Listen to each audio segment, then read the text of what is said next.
Assalamu alaikum wa rahmatullahi wa barakatuh, vëllezër të nderuar, motra të respektuara, vëlla i dashur Esmerald, duke falendëruar Allahun xhelle xhelalu, paqja, mëshira, bekimet e Allahut qofshin si gjithmonë mbi pejgamberin Muhammed sallallahu alaihi wasallam, mbi familjen e të ndershme dhe shokët e tij fisnik. Po vazhdojmë me zgjatimet, tash kemi një kategori tjetër të zgjatimeve. Ky rregull apo ky zgjatim quhet medu sile, medi i lidhjes, dhe pse quhet kështu? Arabët në gjuhën e tyre kur përmendet për emri vetor njëjës, do të thonë së formës së tretë, mashkullor, atëherë kur vjen, do të thonë me dhamme apo me kesra, jo me fetha, do të thonë, aty e vendosin një zgjatim. Kur janë mes dy zanorëve, do të fjalët mes dy zanorëve. Tash kjo ke në aspektin teorik, në praktik kur ta lexojmë tash në praktik do ta kuptoni shumë qartë se për çka është qëllimi. Si këtu për shembull, kemi innehu. Kjo, me të vërtet ai, innehu. Kur vazhdon, më thonë, bëhet një med, vendoset një med apo një zgjatim që shkon dy lëvizje, innehu. Nëse ndalemi, atëherë nuk ka med, atëherë çka them inne.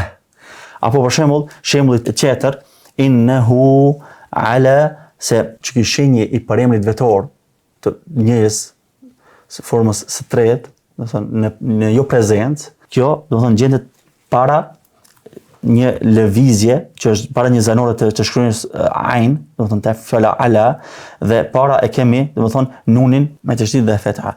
Prandaj, do të thonë çka bojnë arabët kur të vazhdojnë leximin, innehu e vendosin një med që shkon dy lëvizje, innehu.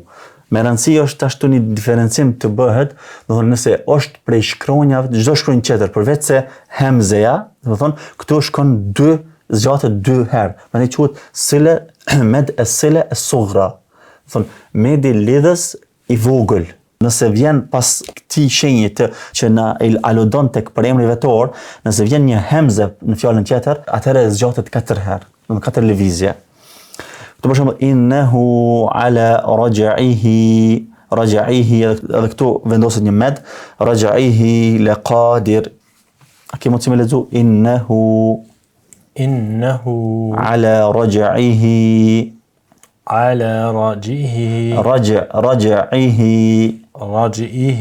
laqadir.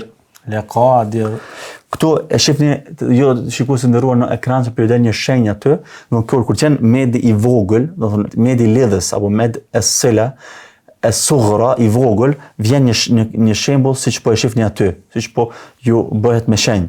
Nëse vjen kjo që e përmendëm, ku duhet të implementohet medi, nëse vjen pasaj një hemze, atëherë duhet të zgjatet 4 lëvizje, prandaj quhet med as-sila al-kubra, do të thotë quhet medi lidhës i madh. Si për shembull, innehu awwab.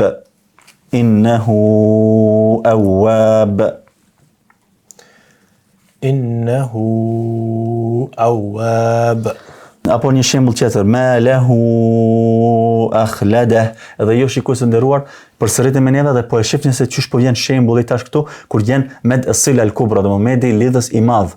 Do të thonë po vjen në këtë formë, do të thonë po vjen një waw edhe një med sipër. Do të thonë kjo po të tregon, do të thonë në Kur'an vjen kështu, te çaj vendi, do të thonë duhet të implementohet ky zgjatim. Do ky med as-sila al-kubra. Ndërsa nëse vjen vetëm se, do thonë medi, varësisht është me je apo me waw, do thonë është me i apo me u, pasi që tham tek fetha nuk ndodh, atëherë do thonë varësisht vjen edhe shembulli në Kur'an, do thonë, dhe varësisht këtyre vjen ai shenjë që po e shihni edhe ju tash në ekran. Apo një shembull tjetër për shembull, lahu ashab. Ndërsa tek pjesa tjetër që tham që është med as-sila as-sughra apo medi lidhës i vogël, aty tham kur nuk vjen një hemze, domethënë çdo shkronjë tjetër, aty kemi mundësi për shembull të përmendim një shembull tjetër, faja'alahu ghutha'an. Do të thonë nuk e zgjat 4 herë, po e zgjat 2 herë. Faja'alahu ghutha'an.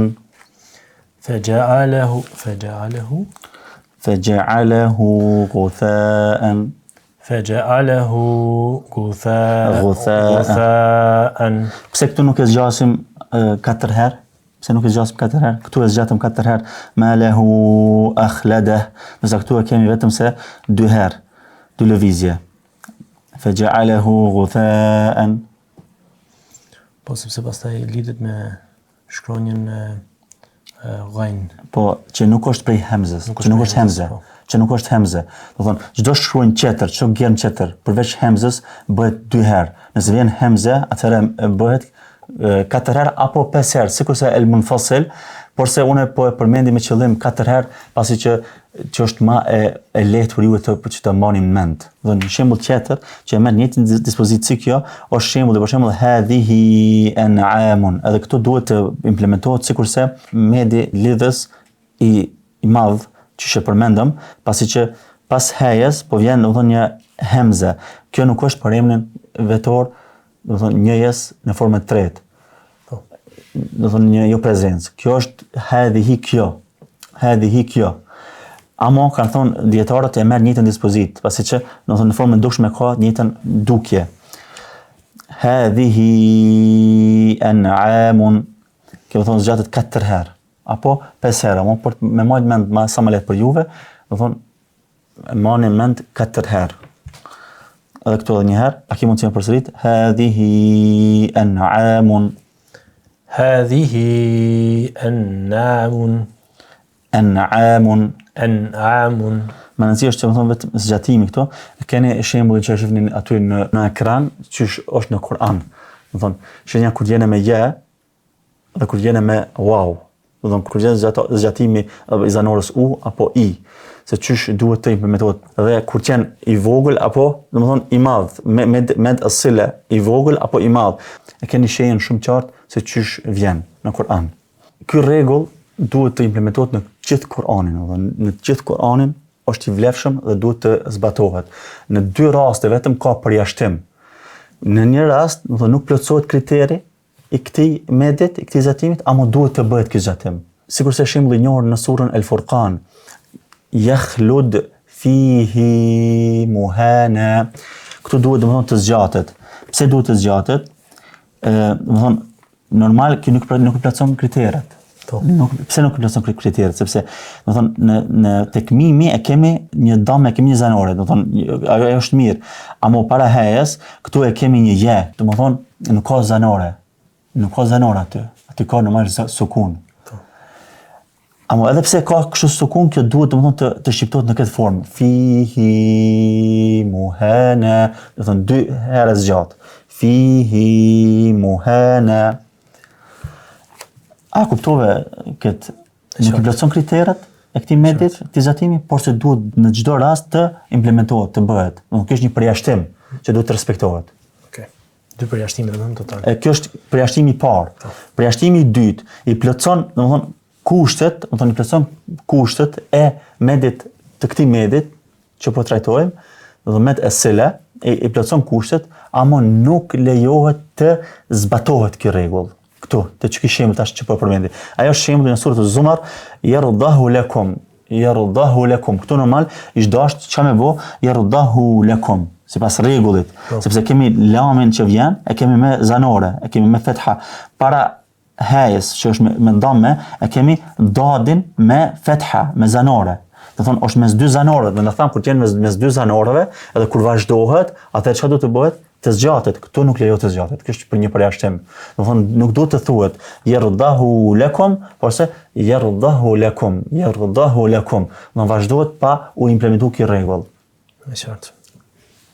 A ke mundësi më përsërit lutem? Yardahu lakum. Yardahu lakum. Yardahu lakum. Yardahu lakum. Yardahu lakum. Po, pra edhe pse i plotëson kriteret, nuk duhet të implementohet këto. Tek rasti i parë nuk u plotësua kriteret, por se u dasht me zbatu këtë rregull. Yakhlud fihi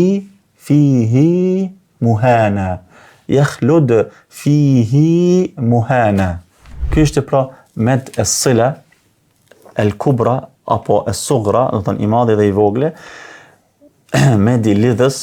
Dhe shembujt që i përmendëm shikues të nderuar, mos harroni edhe jo ti rishikoni prap, ti ktheni prap, ti lexoni prap, edhe ta mësoni e rregullin dhe ta dini pastaj në Kur'an se çysh implementohet ky rregull dhe kur të vinë ato shembujt dhe shenjat të cilët na aludojnë dhe na mësojnë që ta zbatojmë këtë rregull, atëherë të respektohet do e mos, pasi që është një rregull e medit, do të thonë e zgjatimit që duhet do e mos të respektohet. Allahu ju rujt, ju ndihmoft juve dhe neve, walhamdulillahi rabbil alamin, wassalamu alaikum wa rahmatullah.